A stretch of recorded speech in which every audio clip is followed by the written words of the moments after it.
Good morning mga soy. Puntahan ko naman yung mga apo kong pasne kasi mag-breakfast na.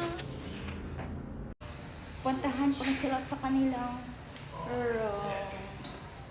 Jesus Christ, dito pa lang damadama ko na yung ingay nila. Yes, third floor. So, ayan.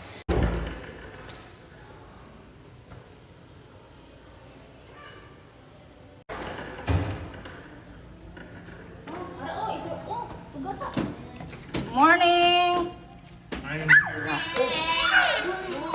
Morning! Hala, naka-ready naman.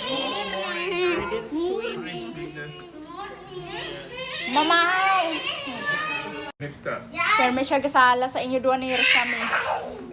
Kasi ikaw ko nung ka-eskwela, so... Right? Star Wars. Ayan.